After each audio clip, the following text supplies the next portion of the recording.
Hey guys, so you're tuned in right now to me, Deja Me, and I've got a very special guest joining me right now, the one and only Spencer Paysinger. Thank you so much for taking the time out to talk to me. Thank you. First off, thank you for pronouncing my last name right. Oh, good. Okay, I was nervous Yeah. about that, but I was like, okay, I didn't. No. It's Good. a lot of people, especially on the East Coast, like to put the Z at Paysinger, like Paysinger. And I'm Paysinger. like, nah, Oh, it's wow. Okay, Paysinger. So, that's um, interesting. yeah, I appreciate that. Yeah. Well, how are you? How are you holding up with this whole quarantine stuff going on? Um, I'm good. For the most part, the first like 3 or 4 days was like, what are we doing? Right. I have two kids, about to be 3-year-old and an 8-month-old. So just understanding like, since they're not in, well, my daughter's not in school right now, like let's, give her a couple hours of schoolwork and whatnot, but also allow her the chance to just be a kid, to just, Right. That's good. That's watch important. cartoons, watch Disney Plus, run around in the backyard. And then with my son, he's in this development mode where, you know, this is a big leap in his development. So to be here pretty much 24-hour a day, seeing it happen has been fun, because a lot of times my weeks are just out the house at like 6 a.m., back at like 5 p.m. and whatnot. So it's kind of been cool after those first 3 or 4 days. We kind of Right. I think caught a we wind. all like took it out of our mind and started to adjust a little bit to the new normal, quote Hmm. unquote. It was like I realized that I needed a break. I rip and run 2 jobs, full-time Yeah. student in school. Like, let me chill for a little bit. Yeah, for me, the month before like the actual quarantine hit, I'd been traveling a lot. Okay. And when the quarantine and the NBA and all these Major League Sports started locking down, I was actually in Tampa and was supposed to be in Tampa for that rest of the week, which I ended up doing. But the whole time, I'm like, I need to get my ass home. Sorry if I don't need to No, curse or you're anything. good. You're good. But I was like, I need to get home. But once I got home, I crashed just from traveling, just from Yeah. everything. But no, I feel like if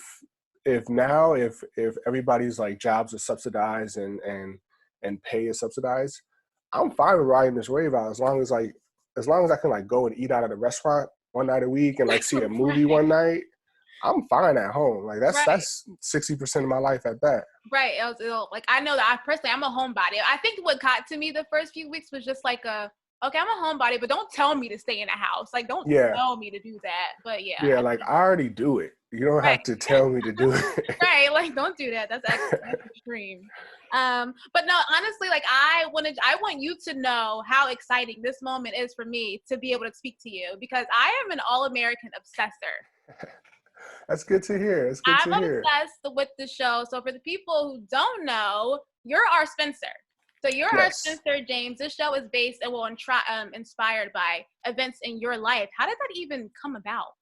That's Yeah, it's funny because on set and even like in my trailer or my locker or anything, like it literally says "Real Spencer," the real Spencer. because we have me, Real Spencer, then we have Daniel that plays Spencer, then the person that plays Chris, his name is Spencer in real life, Really? and then we have Spencer's stunt double and a lot of the football stuff. So at one point, you can have 4 Spencers. When they call your name, you're like, huh? And there's like 4 different names popping out.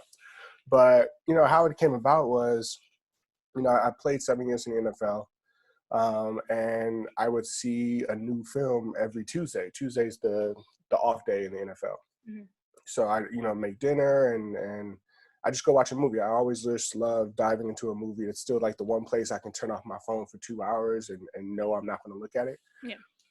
About 4 years into the league, I just started like calling out what was going to happen on TV. I mean, what was going to happen in movies before it would happen and whatnot.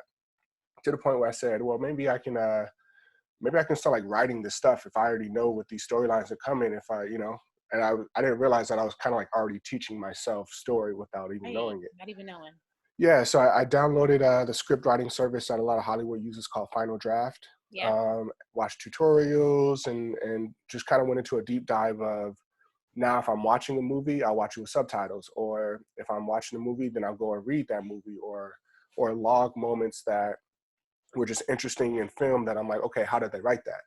So, for my last 2 or 3 years in the league, I was sort of writing these short stories about anything that I thought was interesting. A lot of memories, a lot of stuff within football, just a lot of interesting conversations. Right. A good friend of mine took notice of that. and just said, hey, I got a friend that sells TV shows in the unscripted space. So Okay. that's like Keeping Up with the Kardashians, you know, America's Funniest Home Videos, like anything that's supposedly not scripted. Right. So that first night meeting him on my bye week, it was like year 6. I was back in LA, and we just started talking about how we went to rival high schools. And ironically enough, we grew up maybe, I'd say, less than 10 miles apart from each other, but that's a completely different upbringing considering LA is so vast. Right. And he, you know, he just started asking me questions about like, oh, how was it getting to school in the morning? How was it, you know, not even thinking like this could be a show or anything. We were just talking about how different our lives were. So I told him straight up, I was like, yo, it was a normal morning, like anybody. Like, you know, I wake up at, you know, 4:45, 5 o'clock. You know, I get my little brother ready. I get ready, make breakfast, you know, drop him off at my grandmother's house, and then trek it to BH to hopefully be there by 8 a.m. And he's like, bro, like I was waking up at 7:45 and skateboarding to school and still had 10 minutes before Straight the like bell that, rung. like nothing else. Yeah, he's like, you had a full morning, like that's not normal. So we just started talking about more stories, like um, it being normal for me to, and in South Central, especially, you know, 10, 15 years ago growing up, my mom never wanted me to drive in South Central past 11 o'clock if I was out with friends or whatnot, just because she's kind of a worrier in her Yeah. own right. But my grandparents lived in Ladera Heights, so it's like it's a better like predominantly black neighborhood in Los Angeles. Okay. They call it like the Black Beverly Hills. So she's like, yo, just go stay over there and then just come back in the morning. So that kind of became my routine. Whenever I was out with friends past 11 o'clock, like it was just known that I would be sleeping at my grandparents' house. And he's like, I was like drinking at 14 years old, like skateboarding at 3 a.m. in the morning with my friends all over our city. And it's Like going that's, home. again, Right. it's just not normal. So we just kind of spent the night just talking about like how it's crazy that we might have played against each other in football and whatnot. And, you know, I go back to playing, I think we were towards the end of the season. So he calls me a few weeks later. It's just like, hey, you know, he was working on a scripted show about his neighborhood that wasn't really going for whatever reason. And he's like, yeah, you know, our show's kind of dead in the water, but I have an idea about your show. If you want, like, would you mind writing up something that could detail your life? Wow. Like, let's just have a conversation about it and just see what this can be. So I was like, okay, cool. You know, I literally, like, when he called me, I was studying my plays. I think we were playing like Tampa or some Florida team that week. I put my playbook aside, opened up my computer, wrote like a 1-page document about what would be All-American, or just like the central idea of it, and sent it off and went right back to studying. About a week later, they tell me like, oh yeah, we submitted it just for a conversation. Mm-hmm. Probably about a week or two later, I get a call from like one of the heads of Warner Brothers, and they're like, this paper just came across my desk. The words are popping off the page. You know, you're talking about being an outsider, and you know, in both your neighborhoods, and you know, kind of shouldering both of them. Yeah. This could be interesting. Once you're back from the season, why don't you come by and let's just have a conversation? So I already knew we weren't making the playoffs. Like Yeah. statistically, we were knocked out of the playoffs already. So I was like, I bet. I'm gonna be back like January 6th. Like Yeah. we You can gonna have it do that. January 7th. We're like, let's get this going. Yeah. And by all means, I had no idea of how Hollywood worked at this point. It was just like, whoa, Warner Brothers wants to talk to me about something. Yeah, let's do it as soon as we can. Right. So that meeting was literally just telling them stories. Like they were like, yo, we just want to hear about your life. Like tell us some stories about South Central. Tell us some stories about BH. And I'm telling them like, you know, I have friends and families that were entrenched in both like the police force and in gang life. And then, you know, I've seen dead bodies. I've had to walk over dead bodies to get out of like clubs and That's parties and crazy. stuff. Like Yeah. I've been in situations where, you know, guns have been brandished and just South Central stuff, you know? Right. But then on the other side, I'm watching kids do coke in a bathroom in BH. Different life. You know, I'm talking to one of my defensive ends at Beverly that just so happens to be like a prince of Indonesia, of like a subsidiary of Indonesia. Like Wow. going to school with Lil Romeo, you That's know, crazy. like that was the BH life. Yeah. So they were, by the end of it, they were just like, this is great, you know, we'll talk things over and you know, we'll see. I thought nothing of it. I was like, yo, this is a cool conversation that I had. Like, I got to like go on the Warner Brothers lot, you know, Right. back where like, you know, like the water tower, the iconic like water tower. So I thought nothing of it for the most part. And like a week later, they're starting like contract negotiations for like, hey, we want to like, you know, grab your story and like, let's Easy. start finding a writer for this. Like we can actually get this going pretty quick. So that was going into my 7th year. And essentially my last year playing, I was developing the TV show with the, you know, the creator of the show, Right. April Blair, while playing, to Yeah. the point where once I knew we were at least getting ordered to pilot, Uh-huh. that's when I was like, all right, I'm good. I don't want to play anymore. You were So ready for that's, yeah, that's essentially how like I retired mentally. I retired December 31st, no, December 30th, 2017. And by April 2018, not 4 months later, we were shooting the pilot, and then we premiered it in May, and then it went on CW in October. Dang, that's so So quick and it happened so fast, it seems like. yeah, it really did. It was one of those things where I didn't really know. Our executive producer of the show, the you know the biggest fish in TV productions, is a man named Greg Berlanti. Okay. He does Arrow, he does Black Lightning, he show ran Dawson's Creek, he does like all the DC like superhero shows. Yeah. Those are his Yeah. shows. He has the he does You. He has I mean he's just the biggest TV producer Right. currently. Yeah. I didn't really know who this guy was before all this happened. So in Los Angeles, like everybody's writing a script, everybody's working in Everybody TV, knows. Yeah. everybody's doing something. So I'm in some of these settings and they're like, oh yeah, what are you doing now? Football's over and whatnot. I'm like, oh, you know, I'm working on a show. And they're like, all right, Everybody everybody's working working on on the a show. show. Right. Yeah. So I'm like, well, yeah, you know, yeah, everybody is, but yeah, you know, it's with Warner Brothers, right? I'm talking real casual about it, Yeah, like because thinking like, you don't I don't know. know. So Right.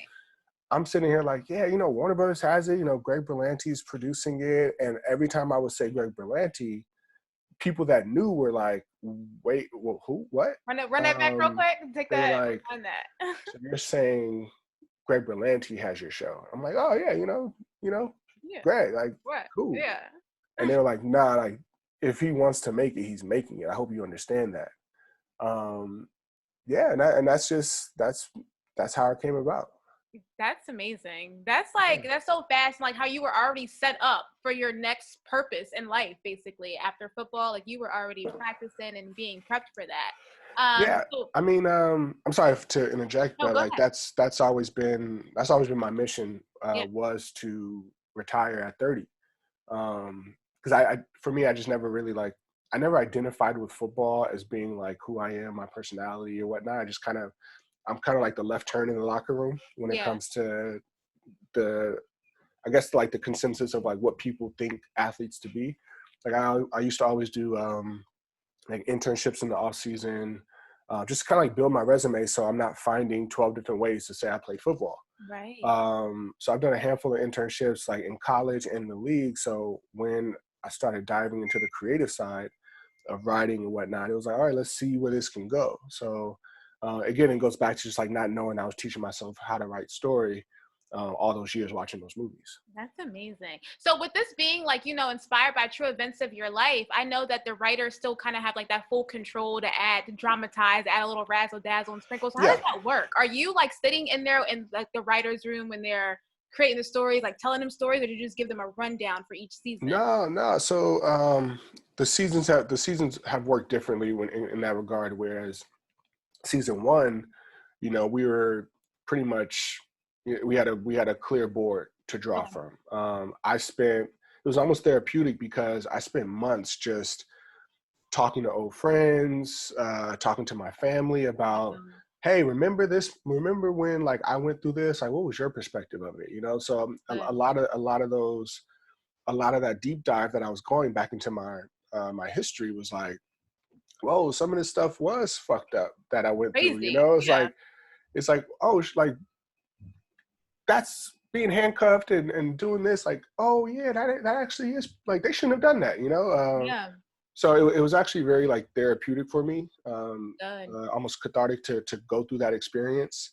So first season, you know, I was just giving them a treasure trove of stories from the past because we wanted to build out, you know, who these characters would be, and kind of taking stories and friends and actual people from my past and merging storylines together to kind of build each character up individually. But then the second season, since we already had the season one structure down, it was, okay, what stories can we continue to pull from your past that can align themselves within these different characters? Okay. Excuse me. So, you know, now with season three and the storyline being as strong as it is, with so many different paths that it can take, we still definitely pull from my story. But when it comes to the creative freedom that the writers have, every show, every movie, everything you've ever seen on TV is inspired by. It's not based on. I mean, it's not scene for scene, shot for shot, memory for memory. Because at the end of the day, like, nobody remembers their memories how it That technically detail. actually happened. Right. And a lot of people make the mistake of wanting to write their experience only to find out that what they thought was such a dope experience in person, when you write it out, it actually isn't that compelling on TV. Yeah. So that's where the writers come in and are like, oh no, like, yes, this moment may not be a big moment in your past, but like, if we do this and that and this, we can turn this into a bigger moment. So I say all that to say a lot of the stories within All American are rooted in truth, but you have to give creative freedom to the writers so they can make a compelling CW show. Right.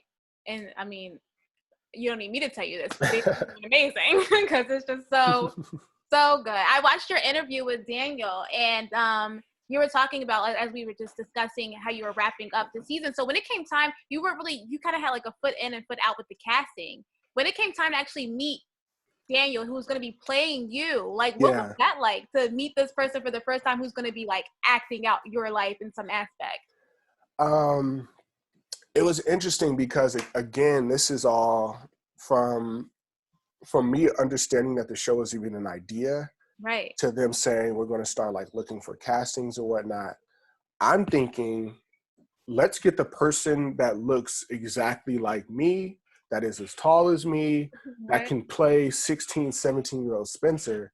So the first person that came into my mind, again, this is not knowing how this industry works Right. and the rigors that, you know, that actors go through to get these roles and to carry a show. Naturally, I'm like, oh, go get that dude from um, what's it called?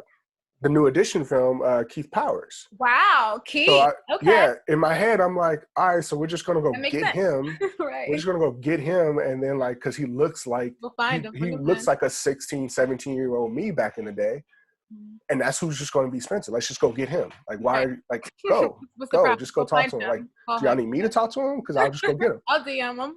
Yeah. So you know, I was busy with a handful of other ventures during the casting process, so I couldn't be in the room every single time. But they would send me the strongest characters. I mean, the strongest actors. And then I got Daniel's video when I was in New York, and I'm looking at it like, you know, this dude has auditioned for a handful of American roles, you know, like Selma, and I think he auditioned for like John Lewis in Selma. I was like, oh, you know, strong actor. If he gets the role, like, I don't mind it. Like, all right, cool. But then when he walks up to me, you know, first day of the table read, and I'm talking to everybody's in there. All the heads of CW are there. I mean, all the heads of Warner Brothers are there. Wow. Like, you know, Tay is there, and mind you, like, we've grown up on Tay. Like, he's in Hey, all of my Diggs. Like what? yeah, Yeah. he's in all of my like mid to late '90s like favorite movies. Right.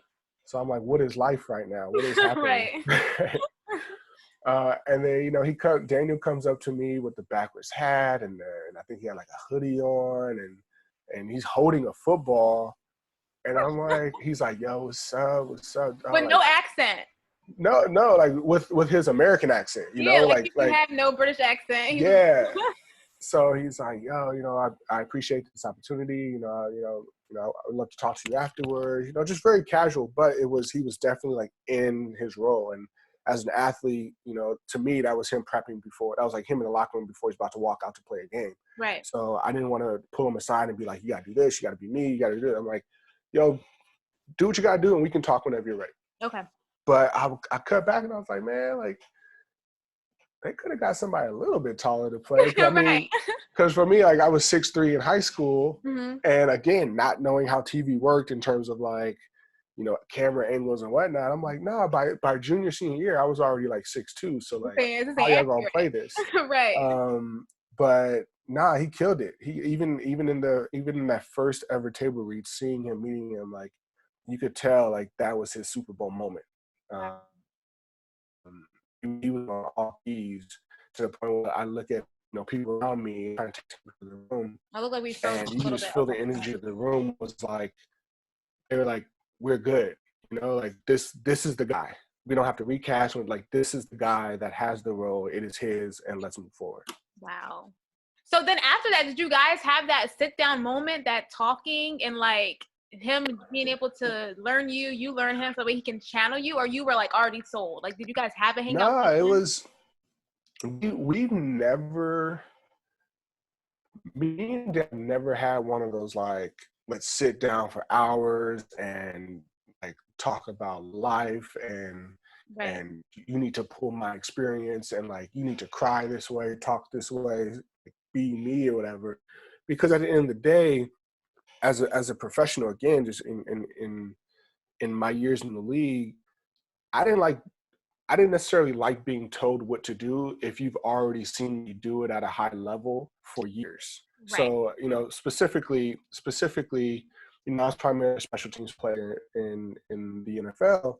And I'm like, yo, you don't have to tell me how to block a guy. Like, I know how to block a guy. If Right. you want to tell me like some tips about the guy that can help me block him, then we're good. Cool. So Yeah. again, I don't know how to be an actor. That was something that was completely new to me. But Daniel, having already, you know, been in the industry, having been on TV already in Britain and becoming the budding star that he was, I'm like, man, I can't tell you how to act. Like, just if you want to follow me, you can follow me, but go make Spencer James you. Like, go make a character that you are proud to be. Like, don't feel like you're pigeonholed to be, you know, some iteration of me. Right. Because at the end of the day, to me, I like to say Spencer James is the best version of me Right. because, you know, he's kind of recreating history for me. Yeah. You know, it's interesting to see, but yeah, I tell them like, man, like I'm here if you need me. Here's my number. Call me whenever. Like I'm forever indebted to you. But go make a Spencer James that you're proud of. Right. And he did that. And it's like, it's also because of the script. I mean, well, the stories are already inspired by your life. So it's not like that is being shunned and pushed to the side where he has to act Exactly. with you to make it all work. We're already getting your story. So a new Exactly. Spencer was still good. That's amazing. And I will I know. say, what you say? No, go ahead. Go ahead. I will say, obviously with the time being of Nipsey's 1 year anniversary, like that was something that was near and dear to him is, you know, Daniel developed his accent based on listening to Nipsey I Hussle. heard his interviews talk Like, about that. like all he did was listen to Nipsey. Like he would go down to the marathon store. He would just walk Crenshaw. And like people don't just walk Crenshaw. Like people He don't was walk in walking South Central like Crenshaw. that. Right. Like if you're walking to get somewhere. You're not just taking leisurely Walking. strolls in South Central. But he fully embodied South Central Los Angeles. You know, he every time he had an off day, he would go down there and just pull from the energy because he's a student at the end of the day. Like he's like, no, you know, he's like being from Britain. Like I know what Crenshaw is, being however many thousands of miles away, and that shows how much respect he has for the neighborhood. That he's not coming in like, oh, you just got to be a black guy from a hood. Like, okay, good. Like he's like, no, like South Central is a very specific hood as opposed to Compton, as opposed to Watts, as opposed to Long Beach. Like a lot of people like to think, oh, South Central or the hood, that's just anywhere over there on the map. When really, like, I've been to Watts maybe once in my life. I've been to Compton, 3 times in my life. But Wow. when they say, oh, you're from South Central or whatever, it's like they just think that you just venture to all these other Yeah, they all hoods. just run together. Compton right Yeah, there. it's Like, yeah. like I couldn't tell you how to navigate Long Beach. Wow. That's crazy. So yeah, Yeah. you could think that.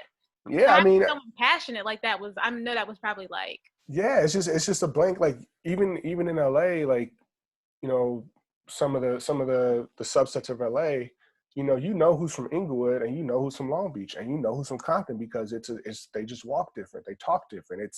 It's almost like different states within a city. So um, the fact that he wanted to just be in and of Crenshaw and South Central was just a testament to the person and the actor that he is.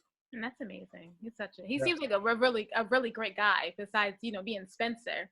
He Um, is. I can't like he'll be to me. It's funny because like me and some of the producers were like, every 7 years or so, there comes a show where after it has its run, you look back 10 years from the end of that show, and some of those actors are the biggest stars in Hollywood. yeah. And how things are going right now, especially with this sort of like Black Renaissance that's happening in the industry, to have a show kind of not necessarily leading the way, but a show of proven young actors that can kind of take Hollywood into that next generation of Black cinema. Yeah. It's not crazy to think Daniel will be like the biggest star in Hollywood, or Michael's going to be the head of a Marvel film, or Sam is getting Sam, who plays Olivia, is getting like the top tier roles along with Greta, or Cody. Like these, I feel like this ensemble can be that next wave. Oh, they're really good actors. I mean, they are amazing. They It's are. cool too. I mean, they're a family. Like they hang out on the weekends, they hang out at nights together, like they go out together, like because at the end of the day, like these kids, I would say Cody Christian, who plays Asher, was the most I'd say accomplished actor Really? Okay. before, because I mean he was on like Teen Wolf and a handful. He's been acting since he Oh was like my 10 years gosh, that's old. so crazy. Yeah, Wow. so he was the most accomplished one, but a lot of these actors, like it was their first big thing that they've landed. So when a lot of them like, moving to LA sight unseen and not having much friends, it was like, yo, I have 6 people that are all around my same age and we're working together and we actually like each other. All right, let's just be best friends. Besties forever. No, seriously, like I want to be a part of the Fin group at this point. They're really like, I love it. I'm still trying to get into their group chat. Man. Go hang out with them. But that's so crazy because, like, I know personally, so me on my outside world, and I feel like Netflix announced season 2 in the perfect time, being like on the site. In my world, I can't escape anything about the season 2. Everyone's talking about it. Every tweet, every Instagram post that I see is all about All American. I'm even on, after I finished the season the other day, I was on Coop's Instagram Live. And somebody was in her comments. She's like living her regular life, doing whatever she was doing. Somebody in the comments like, man, you should have took Tyrone out yourself. And it's just like to have a show that's based on your life that everyone's going crazy over. Man. How does that feel? Like, how is that? Man, I get my friends from high school and even college are getting messages, DMs like, hey, like, can you tell me if Spencer actually did this? And I'm like, or I have a friend in my college roommate who is by no means in the show, not even like a character even like yet. How'd you even find him? I'm like, how did y'all find him? Like, how did y'all know this connection? Yeah, he was in a picture like 83 weeks ago on Instagram, but it just adds to such a, it's just a fun experience to go through this, because I feel like I'm going through it with everybody because we're all in the same circumstance of this quarantine. Right. So, as much as they're watching the show, like I'm watching the show again from just a fan's perspective of, because when you're, shooting these episodes and being behind the scenes, it's easy to sort of lose the magic of what that scene will look like to a fan. Yeah. So the fact that I can, sit here with my family and watch it, my daughter is like, now she knows that it's like my story. See her jumping around and opening my phone and getting like 50 new DMs of like, you really get shot, or, right. Billy Baker based off of, and like, why isn't your older brother written into the show? Like things like that. I'm riding the wave. It's a fun time. I'm having fun with a lot of the memes and gifs that are coming out. I know people were roasting Daniel for his route running in that one clip of, I mean, the dude's British, like he doesn't know football moves like that. So, and that was just even something that like we have a stunt double for him that played in the league, actually went to Crenshaw and went to San Jose State University. He's a great guy. His name is Noel Grigsby. But like that was a scene where like we can't fake Daniel. Like we have to show Daniel. So just having fun with it, like not getting mad at like, oh man, like the one scene that you guys don't like, y'all are roasting. Like, no, let's have fun with it. Like, It's even fun. I was even roasting Daniel about it. Like, it's all in good fun. But just having fun with it. And I'm just happy so many people have found it. And it's not like we planned the quarantine. And the release date was pretty much set in stone within months ago. So I just felt like it hit at the right time when people needed it. Perfect timing. I mean, it's everywhere. So I also seen in one of your interviews you did that people are even DMing your wife and asking her, is she team Layla or Olivia? So is she, do we know what team did she confirm? Oh, I know. You can't tell? I'm not telling nobody. Oh my God, I keep forgetting. So you're gonna let us really ride? You're gonna let us go into this blind? We have to really watch. Absolutely, y'all gotta ride this wave with me. That's something that earlier on we were talking about. Should we include her entire storyline? Because she has a unique way of how she got to Beverly as well. Hopefully, down the road, we can kind of incorporate that more. But when it comes to the story, like I always say, if I tell people what's real and what's not, then they put the goggles on and start inspecting every little detail about it. Yeah. And I've made the mistake of doing that, where I tell somebody in a DM, this actually didn't happen because like I actually did this instead. Now I'm getting hit up every Monday night after the show aired on CW, like, hey, I got about 3 more questions for you. I'm like, nah, man, just watch the story. Just be a fan of the story instead of trying to debunk it. Right. And that made me realize the power that story is. It's like you don't realize how much people want to believe in something that makes them feel good. I mean, honestly. Yeah, and the idea that something that can make them feel good can potentially be fabricated is almost like, well, then it can't make me feel good because it's fake. It's like, no, it's like the feeling will be the feeling. It's not artificial or anything. Like, you got that feeling because my story, accompanied with 10 writers in the writer's room, developed this story to evoke these emotions. So technically, like, we achieved the goal of connecting with you. Right. Don't take that away by trying to take out the writer's room. Just jump the gun on everything. Because I know even just watching it, I'm like, oh, let me pick up my phone and DM Coop and ask if she you're so embedded with these characters and you think that they're like, so you don't want to. I know for me personally, me and my friend, after we finished it, she's like, you have to finish season 2 so we could talk about it. And I was like, okay, cool. So we were, I texted her, I'm like, I finished it. I'm going crazy. She's like, well, it is inspired by a true story, so I'm pretty sure we can find out if it happened or not, but we're not going to do that. I'm like, yeah, because we need to just have this moment of ride the wave. What's happening. Ride the wave. That's what I always say. I thought it was really funny, and oh my God, what episode was that? Like beginning of episode 15, I think it's called Stakes Are High, when Coach Baker was announcing his temporary suspension, and he was like, you'll be in good hands with Coach Davis, and the camera cut to you for like 5 seconds, and I'm like, I wonder if anyone knows that coach that they just they just turned the camera to is the person behind this whole show.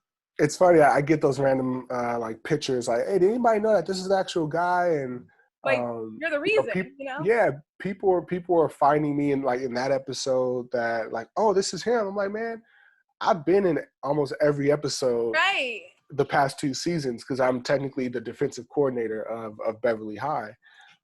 So a lot, like all the football scenes, you'll see me in the corner or you'll see me in the background doing something, and it's just a fun night. Especially a lot of the times you'll see me with a shorter white guy.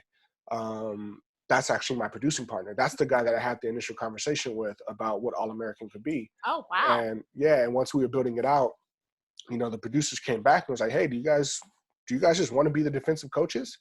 And we're like, do we want to be on TV? All right, sure. Of course we want to do it. Cool, yeah. So no, it's cool, being on set and understanding how things are shot is allowing me to dive into the director role too of putting my own stuff out and understanding story from a filming aspect. Because, I found that in my own writing and scripts and whatnot, you can write a perfect script, but at the end of the day, if it's not shootable, you have to adjust. Right. So just being entrenched in that whole experience of being in the writer's room and then being on set and all that, it's been a blessing. That sounds like it's so much fun. And I know you always talk about it being fun, even just sitting on the back and just letting everything just play out and watching it again and just seeing how everyone's adjusting to the new storylines. That has to be a fun experience. Oh yeah. It's great. It's great. the theories that have come out, especially even with season 1, you know, the theories of, who was Spencer's dad, and was it Billy, was it Corey? Like, I'm kind of like a ghost sometimes on Twitter, especially when the show is airing, just to see what theories and what, people are taking from the show. And, I've had kids that have hit me up saying it's helped them, finally like open up to their parents about things that they're going through. I had a kid telling me that, his father left, and he's been wondering, like, how do you deal with it? And it's been hard. And just, a lot of the DMs I get are people that want to, just know simple questions about simple answers to the show. But I try to read through those as much as possible to find the ones that like really feel like the show has connected with them and reached out to them in some way, shape, or form. And, hopefully, I can meet some of these people in person down the road, and just have an honest conversation with them about it. Right. That's amazing. And so how has like I know we kind of touched on this just a little bit, but how has like the show and its popularity and being out there, how has the feedback been from the people that are close to you, like your wife or like your friends? Like, how are they taking the stories and watching it and digesting what everything's going on? Oh yeah. Man, my wife has fun with it, because although like one of the characters is like, potentially like inspired by her, right? It's somewhat digressed enough to where if we wanted to introduce another character, we could pull her story into it, in a better percentage, I guess. My mom loves it. My mom tries to get the exclusive, BTS and stuff too. Like, she gonna mind his way too. No, it's funny. Like, she'll be at work, and I know she got like 2 or 3 people around her, and she'll hit me up like, "Hey, I just had a question about the show." I'm like, first off, take me off speakerphone. Like, I know you only saying this because like somebody asked you that at your job, and you real quick. Let her ask them. Or like when she's coming over to watch the kids, like she'll try to like pull me aside, like, all right, so I have a theory that this happened and this happened and I'm like, Mom, I ain't telling you nothing. I'm telling you. And then my dad is my dad's funny because my dad's still alive. Like, right. That's what a lot of people are realizing is like, wait, his dad never died. I'm like, no, this is part of the dramatic effect of the show. I can't hide my father from the world, Right. But he always has his like microaggressions about the show, about like, man, you didn't have to kill me, man. Like, he's like, yeah, he's like, man, I know we didn't see eye to eye for a few years, but like, you had to kill me off the show. I could have did a little bit more for you. And then my uncle, who Billy Baker's loosely based off of my uncle Carter Paysinger, that was my high school football coach, and has been somewhat of another father figure for me. Yeah. He's looking at Tay, and my uncle's a thoroughbred football coach. Has done it for 30 years. So when he sees Tay like not doing something that he might have done or whatever, he's like, "Hey man, you gotta tell him. He's got to blow that whistle like this." So, tell Tay to come shadow me. Yeah. So he's done. My uncle hasn't been to set yet. But he's like, man, I got to get on that set because I just need to take a walk with him and just kind of let him know, get him up to speed on a few things. So the fam's having fun with it. That's amazing. I love that. That's so much fun. So like to get to like a little bit of the question. So like, I don't know, I feel like we kind of touched on this, but like, what is a show, like an episode that you really took you back some, that really made you like, wow, this really happened to me, or wow, I remember that like it was yesterday. Like, what's the episode? Yeah. I would say that I'd go back to the first episode where I felt that way. Really? Was episode 3, season 1. Okay. And that was for those of you that are listening that have seen the show, Jordan drives to South Central and kind of bombards Spencer's house, Miss Grace, and stays for a family picnic. They're playing charades. I think they're playing cards, I want to say, but it's a backyard picnic, and they kind of move into the house. And the whole storyline is, since Spencer came and uprooted my life, how does it feel when Jordan actually comes and uproots his? And that was a special episode for me because, for one, we're getting a room full of Black kids just having fun in a living room playing, I think they were playing charades on CW in prime time, in a prime time slot, like a room full of black kids just having fun. They're not fighting. They're not really doing anything like that. It's just like, it's genuine. Yeah. And then later on in the episode, which was actually true, and it's based on something that actually did happen, was they're driving home and the police officer pulls them over, and Jordan doesn't really know how to talk to the police because, kind of Beverly Hills kid, privileged or whatnot. And that stemmed from a moment where back in high school, me and my good friend, Michael, leaving track practice one day. It's springtime, 4:00, I want to say. I had like a 93 Honda Accord. This was back in 05, I want to say, 06. Okay. And we're driving, a police officer drives by us, and then I think nothing of it. He pops a U-turn. We're in Beverly Hills at this point because I'm dropping Michael off at home. Okay. Turns around, he's probably about 2 cars behind us, and it's through a neighborhood, so like if somebody's following you can kind of know. It's just not like crazy traffic. So after like 2 turns, I'm like, Mike, I think this police car is following us.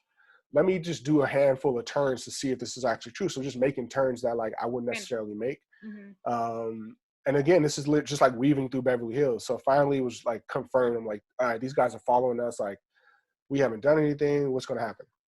So they pull us over on like a block off of Beverly Drive, which is sort of an iconic street in Beverly Hills.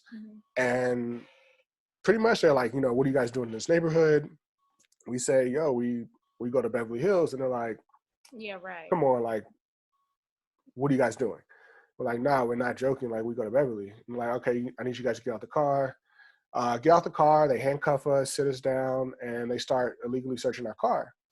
And I have family in the police force. Like, my uncle, Earl Paysinger, was, rest in peace. He was the deputy chief of police for like 20 years in the police force. Like, I know how to talk and handle police officers.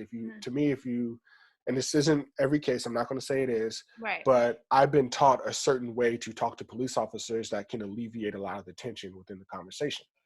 So I was doing everything of that, but I just felt like it wasn't being reciprocated. Yeah. So they pop my trunk and they find a box cutter, because I used to work at a like an inventory place for LAUSD, and he's like, this is a weapon. I can take you in on a weapon. I'm like, sir, it's a box cutter. He's like, yeah, but it's still a weapon. I'm like, it was from my job. Like, that's, like, essentially, like, what are we doing here? Like, why did you stop us? What? So, luckily he finds my track jersey, my track singlet in my trunk, and literally like displays it, turns it to his police officer, his partner, and goes like, yo, they weren't lying. Like, they actually do go to Beverly. Wow. So they uncuff us, and we're still like, we kind of understand like why we got pulled over. And his excuse was, oh, the bottom of your windshield was cracked at the bottom. And I was like, Yikes. all right. Thank you, sir. Like, he's like, oh, just get it fixed. Have a great night. All right, cool. Thanks for handcuffing us. So, we get home, and it was that like, hey, mom, just kind of got handcuffed for some reason. And, we went up to the Beverly Hills Police Department, and, of course, their like car camera was off, and nothing really came from it. But that, we poured a lot of that into that episode, and that's when Michael and Spencer get pulled over, and Michael doesn't necessarily know how to talk to the police because he's just never been in that situation, and Spencer's looking at him, and it was that conversation afterwards between Spencer and Billy of like, yo, how come you never taught your son how to talk to the police? Like, everybody from our hood, like, we know how to talk to the police to potentially alleviate, certain things. He's like, you need to teach your son that. Watching that episode, and it's still one of my favorite episodes, not even because I went through it, but because like the writing is just so peaked there. And shout out to our showrunner, Kichi Carroll, that wrote it. But that was it. That was the first episode that I was like, damn, this is good. This is good. I think when we get off here, I'm going to go rewatch season 1. Because, like, yeah, by all means. Wow, like, that's crazy. So have you guys even started filming season 3 yet? Have you been able to with COVID-19 happening? No. So how it works is we start filming in July. When season 2, like, we got done with the production of season 2 in mid-January. And then I'd say about a month ago, a little bit more than a month ago, we had our actual season finale air of season 2. And because there might be a writer's strike, usually writers come back in May to start writing for July. But because there might be a writer's strike, I mean, everybody's on strike now, it feels like, we brought the writers back late February. So for the past, I'd say month, they've been carving out what season 3 is going to be. And a lot of it's been happening like this through. It's in the works. I'm excited about that. So it's like. Yeah, we are writing it. I know a lot of the storylines, and like we're not stopping when it comes to the stories that we're telling. So excited. Yeah, it's good. I need to be on the fly. I'm gonna be right there on the G on your wall while you're in the writer's room, so I need to hear what's going on. But what is some of like the most striking feedback that you've gotten about the show, whether it be negative or positive or negative, like something that's just like okay. A lot of it has come from white people, honestly. Wow. Although like I love and respect that the show has been catching wind with the Black community, because they relate to it so much, because they're like, yo, I've been through this, I've experienced this, like, you know, it was hard for me to come out there saying, and you know, I dealt with my sexuality and all that stuff. These are the responses I'm getting back, and to have characters within the show represent them in an honest way, like they love it. But when it comes to, you know, the white audience, I'm talking 12-year-old kids to 60-year-old white women, they are looking at South Central as a community, not a war zone anymore.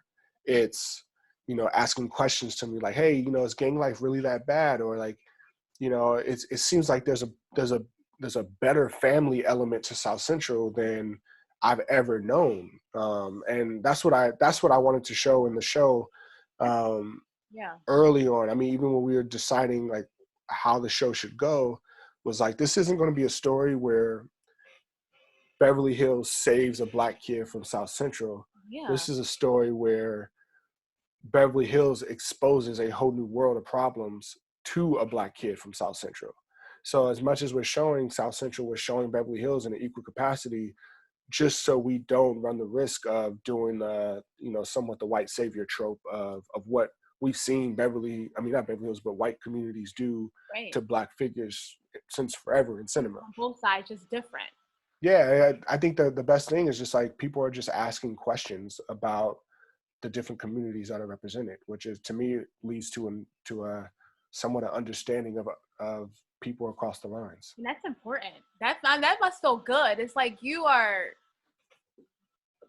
awakening the eyes of people who don't know, or like those white people who do have like just a one perception that they don't really know, or like that's got to be a good feeling. Yeah, and I mean, that to me, like, and I will never take like all credit for that, because our writers' room, head by Nkechi Okoro-Carroll, who's a Black woman who is a titan. Like she will be an Ava DuVernay. She will be, you know, she pretty much like helped get Lena Waithe her first into this industry. Like she is brilliant by every metric.